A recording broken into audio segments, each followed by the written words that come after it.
Welcome to r/NuclearRevenge, where this idiotic woman decides to F around with OP's kids. And of course, she finds out. Mess with my kids, lose your house. I am a 50-year-old man, and I've got two stepsons, who I just call my sons, as I've been in their life since they were 8 and 10, and they're now young men. My wife and I made it a point to have a great relationship with their dad, Jason, and made sure he had a chance to be around as much as possible. Even staying at our place frequently to be around his boys, as he lived over an hour away and couldn't afford to live closer. Jason had a crazy ex-girlfriend who tried to claim they were married, variously saying common law or that they were married in secret or married on an Indian reservation, but he had a restraining order out against her because she was nuts and had tried various ways to screw up his life. The ex is a horrible person. She's been arrested several times for forgery and fraud. She and Jason had a fiery relationship, but he had it in his head that he should make it work, as he did like her daughters and grandson. But the ex got him sent to prison for violating his probation when he left the county to go to his mum's funeral and hadn't filed an appropriate form. I am a little unclear on this part, but she played a major role in it. After he got out several months later, she wanted him back, and he wasn't having it. He made a clean break, moved to a new town, but she continued to harass him, thus leading to the restraining order. She would send texts to people, pretending to be police investigating, saying he was drunk driving or taking drugs, or pretending to be friends and family to spread rumors and hurt him. She even sent texts to my kids from burner phones, pretending to be other family or friends, saying awful things about their dad. Now, Jason died unexpectedly of a heart attack, and it was a shock to all of us. He was finally living in peace, had great relationships with friends and his sons, and was the happiest he'd ever been. He didn't have much. He lived in a single wide trailer a friend had let him stay in for free. Some boxes of tools, old comics, video games, D&D books and modules, mementos from his time in the Marines, and an old 2009 pickup, which on several occasions he'd promised my oldest son. Let's call him Paul. Jason didn't have a will, and my wife became the executor of the estates, because at the time of death, both the sons were minors and sole heirs. We packed up the things out of Jason's trailer and took the truck, which had Jason's name on the title, but had to wait for the death certificate to retitle it in Paul's name. But the ex called Jason's sister, demanding the truck, saying it was hers, and posting on Facebook that she was reporting it as stolen, etc., which really angered me. After we got the death certificates, we went to the DMV and found out that she had stolen the title to the truck by forgery, saying she was the only heir and we couldn't transfer the title. My son was driving around with a packet documenting everything in case he was pulled over for driving a stolen vehicle.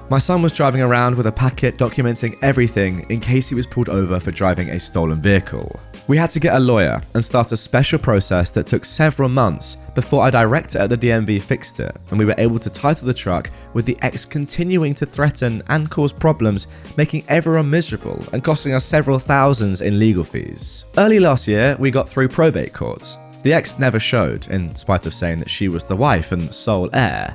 The court declared the boys as the sole heirs and my wife as executor of the estate in their names. Instead of showing up, the ex sent an email to the court saying she couldn't make it because of work. She doesn't have a job, and that Jason was never around his kids. He didn't miss a single high school football game, home or away, and never missed a home track meet, and that they were just leeching off his SSI for the back child support. She went on with a bunch of other non-relevant stuff just to trash my wife and sons, and pretty much said it didn't matter what the judge said, that she should get everything. During this time, we found out that Jason's name was on the deed of the ex's house. In order to get a reduction in property taxes because of Jason's disabled veteran status, she had filed papers to put him on the deed, but not the mortgage. If she'd just left my kids alone, we would have let it go.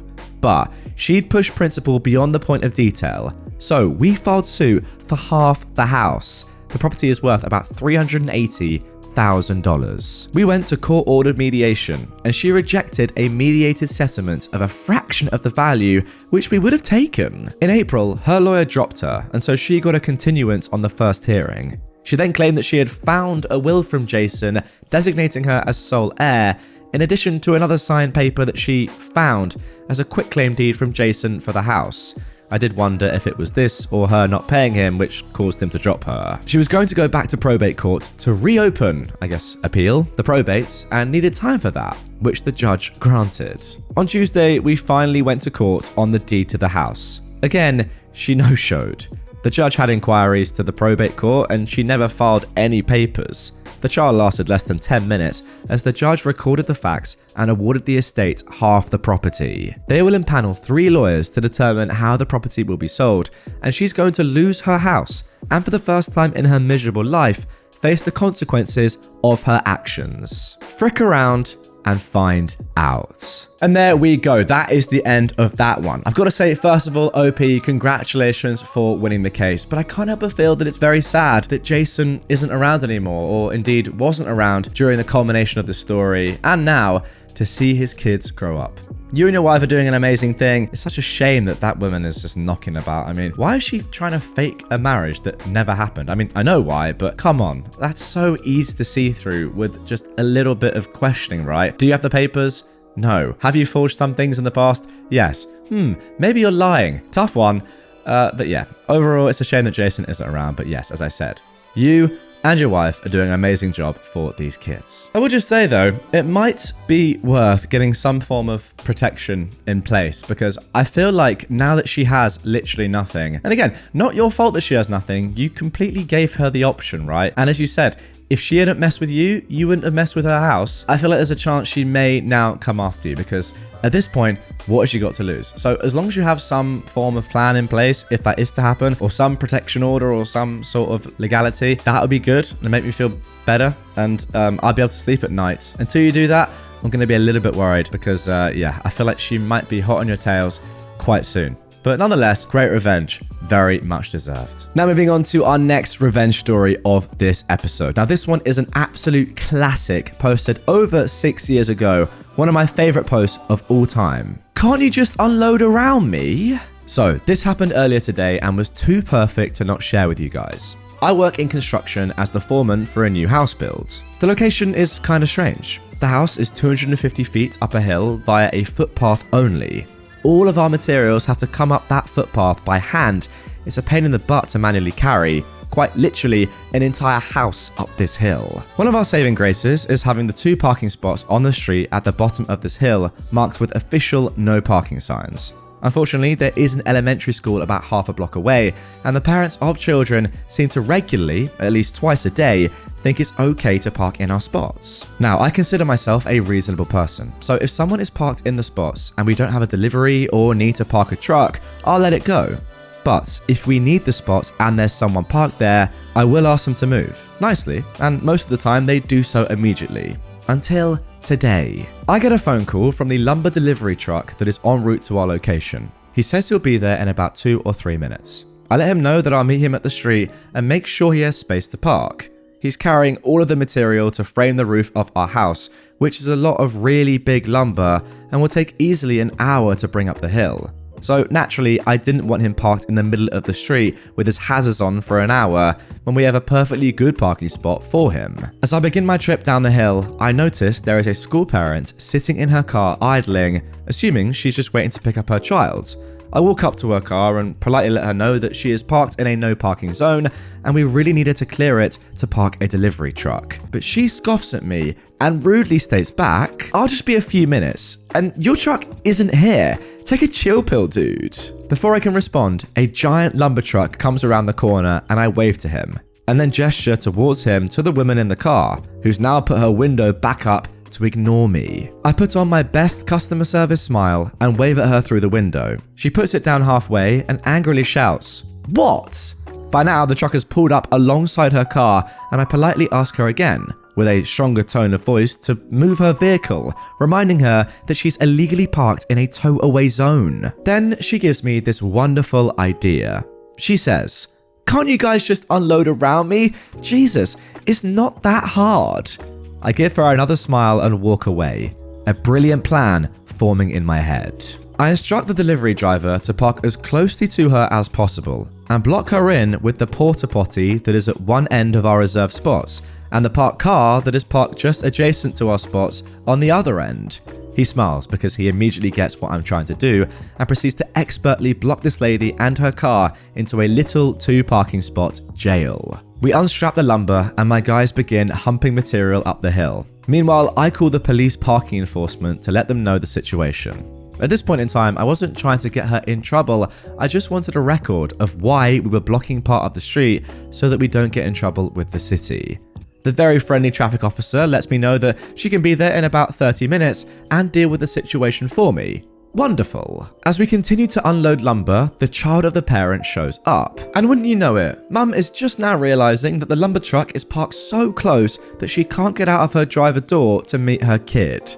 She awkwardly clambers across the inside of her car and stumbles out the passenger door, shooting glaring looks at me and the truck driver in the process. She loads her kid into the back and then begins to realize that she has no way of leaving. She comes storming up to myself and the driver and states, "I'm in a big hurry. You need to move your dang truck right now so I can go." Before I can respond, the driver gets a grin on his face and says, "Mom, in order to unload the lumber on the truck, we had to unstrap it. And per our company policy, I'm not allowed to move the truck with any unsecured load on it. Sorry." This sends her into near aneurysm levels of blood pressure. Meanwhile, I can barely contain my laughter. "Screw your policy, I have somewhere to be," she barks back at him. At this point, with impeccably convenient timing, the parking enforcement officer shows up and parks behind the truck. She doesn't see the officer arrive, and while the officer is still getting out of her vehicle, I just casually say, "Can't you just pull out around it? It's not that hard." With the biggest poop-eating grin I've ever had, I watch as she realizes that I just used her line on her. "Screw you," she yells, and storms back to her car, and angrily clambers back in through the passenger door and into the driver's seats. At this point, the officer is walking up to myself and the driver, but before she can even introduce herself, the mum in the car slams it into reverse and stomps on the gas, crashing into our porta potty and knocking it over. Then she throws the car into drive and tries to mount the curb and drive on the sidewalk. The officer, driver and I are staring in disbelief as she gets halfway over the curb and gets stuck. I can hear her screaming obscenities over the idling truck from inside her car. The officer promptly walks up to the door of the car and orders her out. My favorite part of the entire thing is watching her face go to shock as she realized she just did all of that in front of a police officer. She gets slapped in cuffs as the parking officer calls for a second unit, and she's promptly sat on the very curb she tried to drive over. She sits on the curb yelling to the now 2 officers about how we told her she could stay there and that we never asked her to move. The traffic officer responds that she was the one who was originally called when she first refused to move and that she already knows what's going on. While myself and the driver are giving a report to the second officer, my guys finish moving the remainder of the lumber and the driver finishes his statements and takes off to go back to the yard. By the end of the ordeal, she was arrested, charged with child endangerment, her kid was in the back of the car the whole time, reckless driving, destruction of property, the porta potty, and driving on a suspended license. On top of all of that, she also got her car towed. The kid went home with his grandma, and she went to spend some quality time in a cell. I never expected her to actually heed my advice to just pull out around it, but I think next time she'll probably think twice about parking in a tow-away zone if she ever gets a license again. And there we go, guys. Hopefully you now see why this is one of my favorite stories that has ever been posted on Reddit. I mean, that's just brilliant. I just got the picture of her in my head. Her in her car, just completely sandwiched in. Just beautiful, beautiful stuff. And ultimately, if she just followed the rules and not parked somewhere that literally says no parking, none of this would have happened. Completely her fault. What you guys did was not illegal. I mean, she literally said, "Can't you just unload around me?" You did just that. Fine with me. And yeah, I mean, I do feel for her kid because, yeah, reversing into a portaloo and then trying to smash through a curb and maybe through the van as well. I don't know, through the lorry. Pretty dangerous stuff. I was a bit surprised when I saw that charge, child endangerment, but then thinking about it, it makes complete sense. And yeah, hope the kid's all right. What's amazing about this story is that in every single paragraph, there was a moment in which this Karen could easily have just been like, okay, you know what? I'm done. I've made mistakes here. I apologize. Not even apologize, just say, fine, I was wrong. And just move or continue on with her day and not cause this terrible, outcome. Every single moment, though, that she was offered that chance, and you offered her multiple, OP, she said, you know what, no, I'm doubling down, I'm going again. And she kept making the story and her situation and her kid's situation, sadly, worse and worse at every moment. That is the problem with these people. They have chances to get out of it. It starts off pretty chill. Please, can you just move out of the spot? It's no parking. Oh, yeah, annoying for me because I would like to pick up my kid, but I'll do it. You have another chance. We're not going to go to the police. Just please move. Oh, we can load around you? Are you 100% sure? You see what I mean? At every moment, she could have just said, you know what, you're right, I'm gone. But she didn't, and that was her own downfall. Anyway, guys, that is going to do it for this episode of r/NuclearRevenge. Really hope you did enjoy this one. If you did, drop a comment down below. Let me know, out of these two stories, which one you preferred. If you're new to the channel, hit the subscribe button, hit the follow button, hit the like button, and in that way, you'll be notified whenever I post a new episode. With that all being said, guys, I will see you tomorrow with some more phenomenal Reddit stories. Have a good rest of your day.